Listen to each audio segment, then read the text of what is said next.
So ek het so rukkie terug, het ek 'n klomp temas neergeskryf van vlogs wat ek graag wil opneem. En een van daardie temas was om te saai. Nou toe een van my vriende wat in bediening is, vanoggend vir my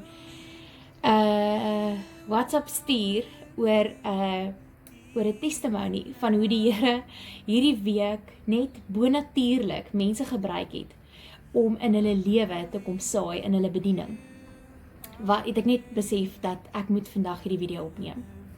Nou baie mense verstaan nie altyd wat behels dit om te saai nie. Of mense sal sê ek wil graag saai, maar ek my finansies laat dit nie toe nie. En ek dink mense moet verstaan wat beteken dit om te saai, wat behels dit om te saai. En dan moet jy gaan saai, want as jy eers begin saai, gaan jy nie wil ophou saai nie. Maar dan kom ook verantwoordelikhede wanneer jy wil saai.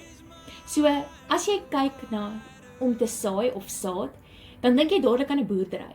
En dan besef jy dat met saad, of wanneer jy saai, is daar natuurlik saad nodig. Daar is grond nodig, want die saad moet in die grond geplant word.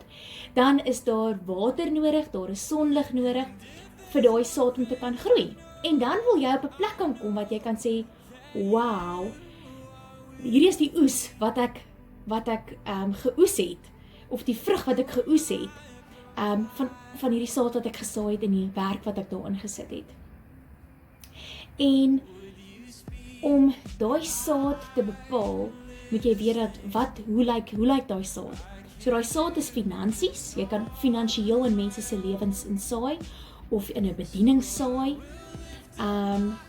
en jy kan materialistiese goed soos klere in mense se lewens saai, iets wat hulle nie kan bekostig nie, en wat jy weet 'n verskil in mense se lewens gaan maak, wat mense se lewens gaan aanraak, wat gaan maak dat mense oop is vir bediening, of net 'n gebed. Dit is dalk jou oop deurtjie, om met daai persoon te praat en vir daai persoon te sê, weet jy hoe uniek is jy? Weet jy hoe spesiaal het God jou gemaak? Weet jy hoe lief is hy vir jou? Jy kan van jou tyd saai. Daar is soveel mense daar buitekant, as jy gaan kyk na die ouete huise, wat sit en wag vir mense om kwaliteit tyd saam met hulle te spandeer.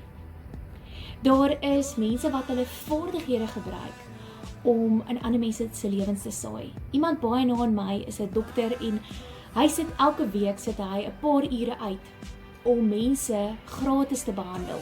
En dit is sy manier van saai. So hierdie beanies wat ek maak, dit is vir my lekker om dit te maak en te kan saai. Ek wil dit nie verkoop nie. Daar gaan echt te veel hande werk en te veel ure en frustrasies in om so 'n ding te hikkel, omdat ek nog nie so bedrewe is om nie. Maar net dit om te kan saai en te kan gee en die blydskap in mense se gesigte te kan sien. So wanneer jy saad saai, moet jy besef dat daar partykeer bietjie meer werk ingaan as om dit net te gee. Jy moet dalk bedien, jy moet dalk bietjie lei, jy moet 'n pad stap saam met daai mense. Maar dan moet jy ook besef dat as jy saai, moet jy 'n oes verwag.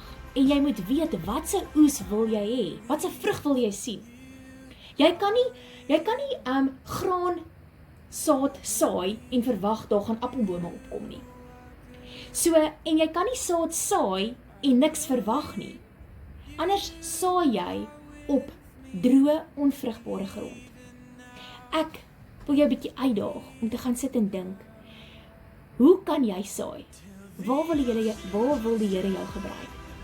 Jy is dalk die antwoord op iemand se vraag, en op iemand se behoefte, en op iemand se noodkreet vir die Here.